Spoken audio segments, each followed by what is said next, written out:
Neimk čia granatą. Matysim, kas čia pavyks mums rasti šiandien.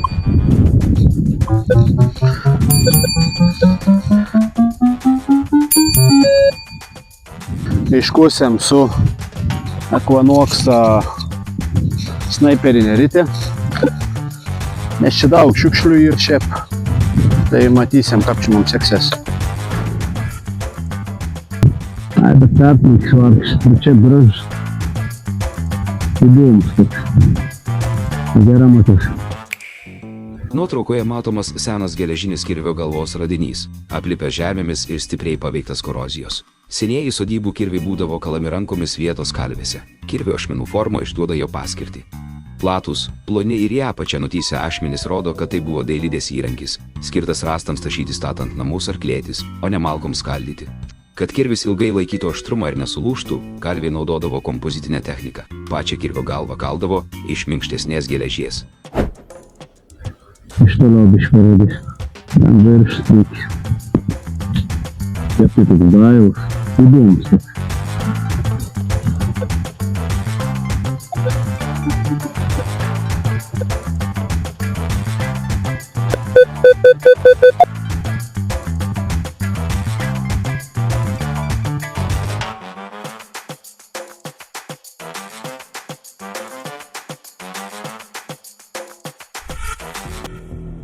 Senosiuose sodybose ar keliuose dažnai pasitaiko žąslų, kamanų ar pakimtų detalių. Senovėje arklys buvo didžiausia ūkio vertė, pagrindinė judėjimo jėga, todėl metalinės pakimtų dalys buvo gaminamos itin kruopščiai. Pagal metalo lydinį ar kalvystės darbo žymes tyrinėtojai dažnai gali pasakyti, ar tai buvo kasdienis valstiečio darbo įrankis, ar prabangesnė, kilmingam žirgui skirta ekipuotė.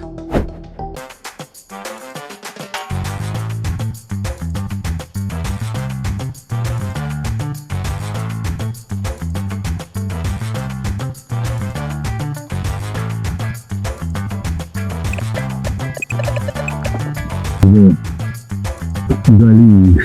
O, matot. Viduramžiais ir vėlesniais amžiais kalvis buvo ne tik metalo meistras, bet ir pusiau veterinarijos gydytojas. Pagal tai, kaip netolygiai nusitrindavo senoji pasaga, patyręs kalvis galėjo tiksliai pasakyti, ar arklys turi stuburo problemų, ar jo raitelis sėdi persisvėręs į vieną pusę, ar vežimas buvo perkrautas iš dešinės pusės. Senovėje pasagos forma daugeliui keltų asociacijų su pusmėnuliu, todėl valstiečiai dažnai tikėjo, kad nukaltos ar laukuose rastos pasagos geležis sugeria neigiamą energiją. O, matot. Palyginis. O, toks per dydis. Ir plytos gabaliuką. Signalas 32. Pažiūrėkit.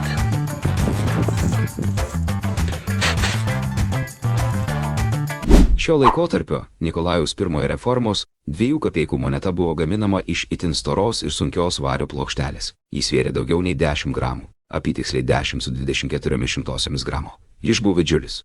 Kariškos tvarkos ir drausmės fanatikas, imperatorius miegojo ant paprastos kariškos lovos be jokių prabangių čiužinių. Kasdien griežtų metu keltis ir praustis šaltų vandenį jam buvo šventa taisyklė, o jo gyvenimo būdas labiau priminė eilinį kareivį. Imperatorius paniškai bijojo choleros ir ligų, todėl kelionė metu jo palyda privalėjo laikytis griežčiausių dezinfekcijos taisyklių, o jo kambariai ir visi daiktai nuolat būdavo kruopščiai vėdinami bei šveičiami. Tai jau biškį pavalys. Čia yra 2 kapeikas, 1837 metų.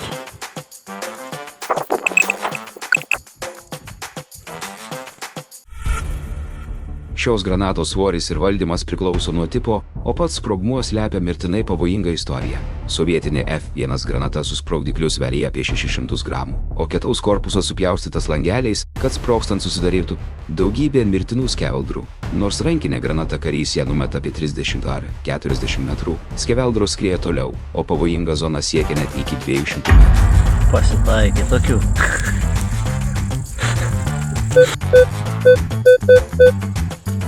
Signalas buvo 15. Plomba. Tokios plombos buvo naudojamos ant amunicijos dėžių, ginkluotės komplektų arba net ant pačių sviedinių apsauginių mechanizmų. Užrašai dažnai nurodydavo kalyklos, gamyklos ar karinio sandėlio numerį, kuris garantuodavo ginkluotės kokybę. Vienoje pusėje dažnai būdavo įspaustas gamyklos pavadinimas ar numeris, o kitoje patikros data arba valstybinės kontrolės žyma. Tai buvo tarsi karinis pasas, patvirtinantis, kad krovinys yra saugus ir paruoštas transportuoti. Išlinda.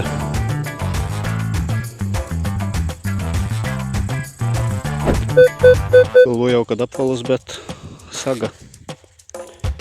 Aiškiai, taip nusidėvėjais, kad niek neapsimatė.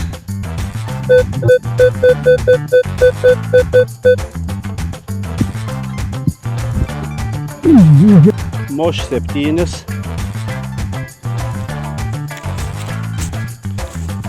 Aš jau žiūrėjau, kas čia yra, bet parodysiu jums. Sidabras. Nelabai žiūrti takas ir biški nusidrengusi.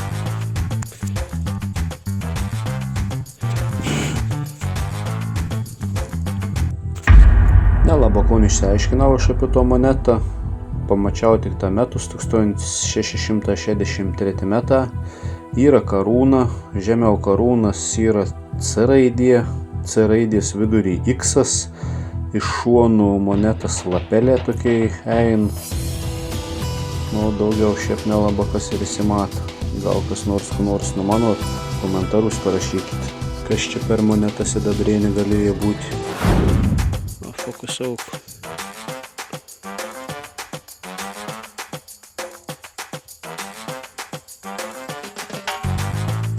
Sidabriuks.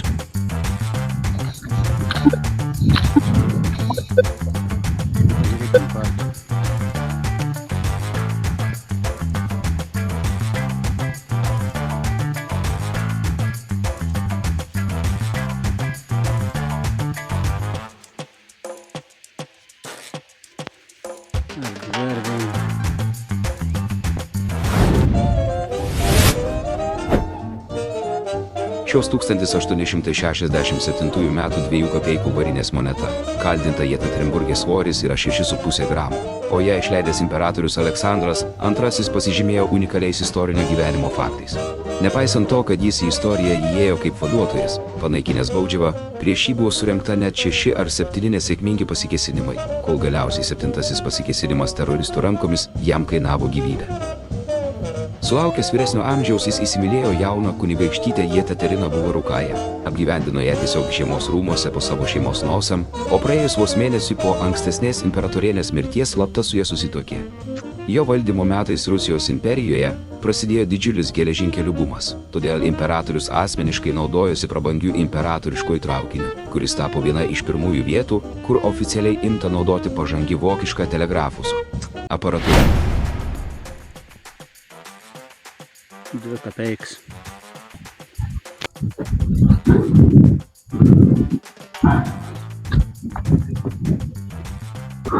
Noragas.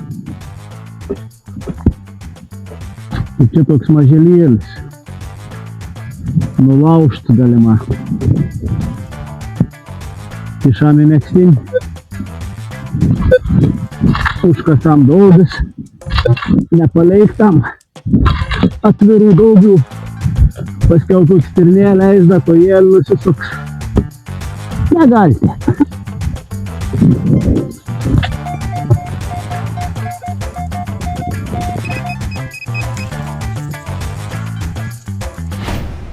Šio XIX amžiaus medalikelio centre yra dvigubomis karūnomis bei spindulių aureole apgaubta aušros vartų Dievo motina, aplink kurią iškaltas lietuviškas užrašas Melskis už mus. Pats originalus aušros vartų stebuklingas paveikslas Vilniuje buvo išaukštintas dar 17 amžiuje, o jo sumažintos kopijos ant medaliukų per amžius keliavo su tikinčiaisiais kaip asmeninis apsauginis simbolis. Dievo motina vaizduojama su 2 barokinėmis karūnomis, kurios vėliau buvo oficialiai pašventintos ir uždėtos ant tikrojo paveikslo XIX amžiuje, kas tiksliai atsispindi ir ant šio radinio.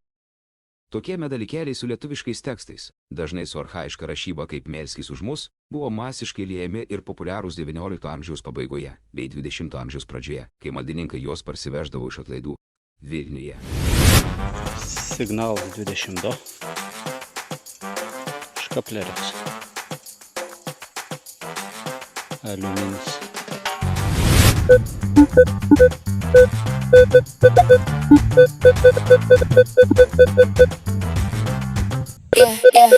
turn the bass up.